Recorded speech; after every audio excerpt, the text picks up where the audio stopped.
السلام علیکم. د نن نه موږ د بایولوژي کلاس 9 بک لیکچر ریکارډ کول کوشش کوو او زموږ کوشش دا دی چې د هر یو ماشوم بیسیکلی کنسپټ کلیر شي په پښتو کې په خپله ژبه کې او د هر یو ماشوم دا 5 کوېسچنې حل شي. what where when why how د بایولوژي هر یو ټاپک په باره کې دا 5 کوېسچنې چې د هر یو ماشوم حل شي چې هغه ته دا لازم پته وي. نو اولنی چپټر دی انټروډکشن ټو بایولوژي. بایولوژي انټروډکشن، بایولوژي دی څه شی، کوم ځای نه راغلي، څنګه دی، اول چا راویستې ده، دا ورډ چا استعمال کړی دی، ډیفینیشن یې څه دی، دا به نن وایو. بیسیکلی د هر سبجیکټ هسټري چې هر یو ماشوم ته پته وي، کم از کم یو څو خبرې چې ورته پته وي که نه چې دا ټاپکس د کم ځای نه راغلي یا دا څیز د کم ځای نه راغلی. نو اولنی خبره دا ده چې بایولوژي دی څه شی، what is biology. نو دا به تاسو ټول ته پته وي، تاسو به دا ډیفینیشن راټه کړی وي چې bios mean life and logos mean study. The study of life یا the study of living things is called biology. نو دا ډیفینیشن صحیح دی، دې کې هیڅ څه غلط نشته، دا تاسو دې کې د راټه کولو ضرورت نشته، بس د جاندار شیزونو سټډي کول ته موږ بایولوژي وایو. خو بایولوژي یو براډ ټاپک دی، یو براډ بک دی، په دې کې ډېر زیات ډسپلنز دي، سب ټاپکس دي. نو نن صرف هسټري وایو د بایولوژي. دا ورډ اوله پیره استعمال کړی و کارلینیس په 1736 کې. بیا انسنټ روټ د دې څه دي، پخواني زیلي، مطلب چې څنګه بایولوژي راغلې ده. نو نیچرل هسټري دا وایي چې دا جاندار کم هیومنز چې وو هغوی کلاسیفای کړي وو چې دا جاندار څیز دوه قسمه دي، یو بوټی دی یو ځناور دی. او مینرلز دا قسمه کنسپټ و د خلکو چې دا جاندار دی دا بې جانه دی، دونه خاص علم نه و، نالج نه و. بیا ارسټوټل یو ډیر ښه کنټریبیوشن کړی دی بایولوژي کې، هغه جاندار څیزونه کیټګرایز کړي وو. هغه دا ویلي وو چې دا هوایي ځناور دی، دا ځمکي ځناور دی، دا د اوبو ځناور دی. د هغه په کریکټرسټکس باندې هغه ډسټریبیوټ کړي وو او یو کنسپټ یې راویستی وو، انټروډیوس کړی وو چې هغې ته به یې وي د لیډر آف لایف.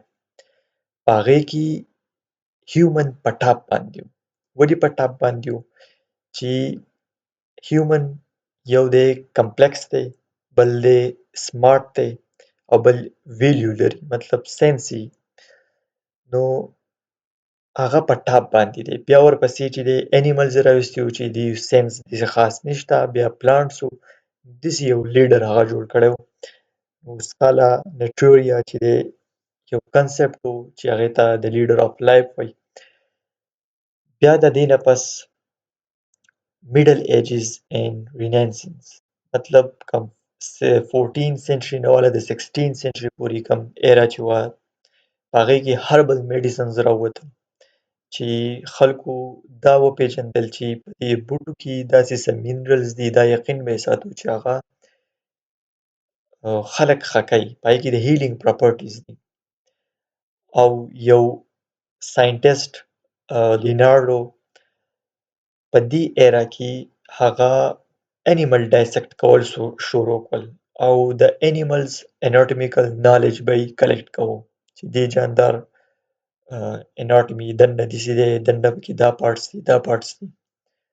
بیا د هغې نه پس ساینټیفیک ریولوشنز چې کوم رالو هغه په 17 سنچریز نه پس رالو چې کله مایکروسکوپ انوینشن وشو. نو مایکروسکوپ چې کله انوینټ شو نو اولنی رابرټ هوک چې دی هغه سیل ډسکور کړو. بیا انټوني چې دی هغه مایکرو ارګانیزم ډسکورس کړو، دا یو ډیر غټ مایکروبیولوژیسټ و په هغه وخت کې.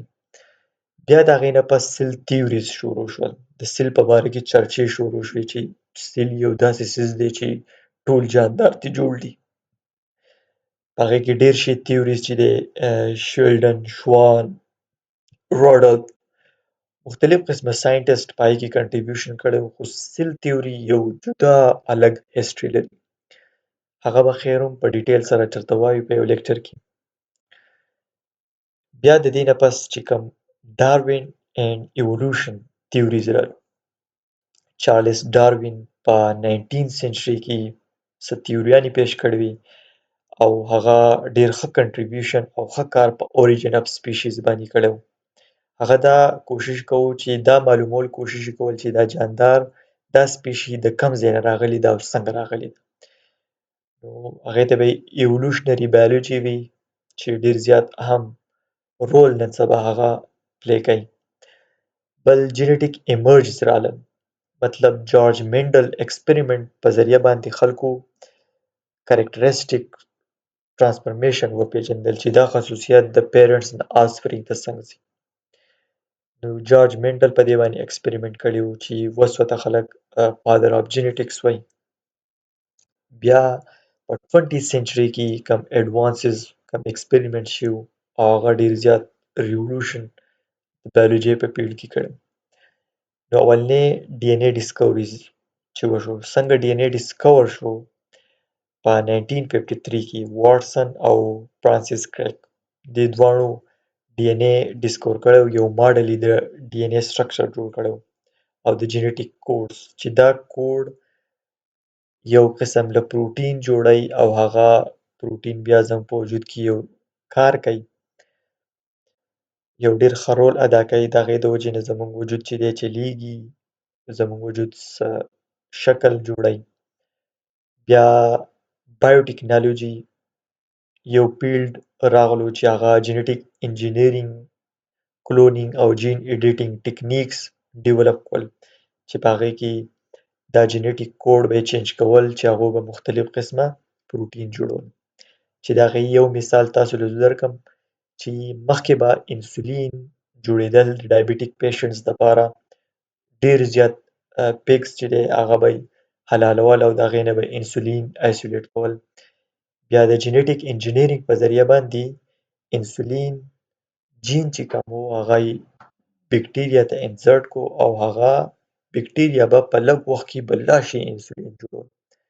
دا یو ډېر غټ کنټریبیوشن و د بایوټیکنالوژي د وجې نه. بیا ایکالوجي کنزرویشن، مطلب خلکو دا اویرنس پیدا کول شروع کول، ساینټسټ بیسیکلی چې انوایرمنټل ایشوز راځي نو د دې د وجې نه دا بوټي کنزرویشن د دې شیزونو خیال ساتل پکار دی. ماډرن بایولوژي کې چې دا اهم پته موږ ته ولګېده چې بایولوژي یوازې صرف بایولوژي نه ده چې دا د نور فیلډ سره هم تعلق ساتي، د هغې د پرنسپل سره تعلق ساتي. مثال کې طور پر کیمسټري سره، فزیکس سره، میډیسن سره، دا ټول دا یو ریلیټډ فیلډ دی. جینومیک نن سبا په عروج باندې دی چې په 2003 کې هیومن جینوم پراجکټ هغه کمپلیټ شو او اوس هم کوشش روان دی د مختلف قسمه انیملز جینوم کوډ کیږي او د هغې نه پته لګي چې دا جین څومره جین دی په یو انیملز کې، هیومن کې more than 23,000 جینز دی په هیومن باډي کې. او په یو جین کې چې هم ایله ګډوډ راشي یا میوټیشن راشي نو هغه ډیزیز کاز کوي. د هغې د وجې نه بیا موږ ته پته لګي موږه د هغې بیا ټریټمنټ کول. ایمرجنګ فیلډ نن سبا ساینتیټیک بایولوژي ده، بایوانفارمیټکس دی، سیسټم بایولوژي ده او ډېر زیات کمپلیکس بایولوژیکل سیسټم نن سبا فیلډز نوي نوي راځي، نوي نوي ډسکوریز راځي. دا مختلف قسمه سورسز دي کوم نه چې دا نوټس ما تیار کړي وو صرف د هسټري اف بایولوژي. باقي هر یو ټاپک به موږ چې دی د کلاس 9 بوک سره ریلیټډ چې کوم دی هغه به دومره وایو چې صرف کنسپټ کلیر شي. تھینک یو. که ویډیو ستاسو خوښه شوي خپل ملګرو سره یې شیر کړئ، خپل کلاس میټ سره یې شیر کړئ چې هغه هم د دې نه لږ فایده واخلي.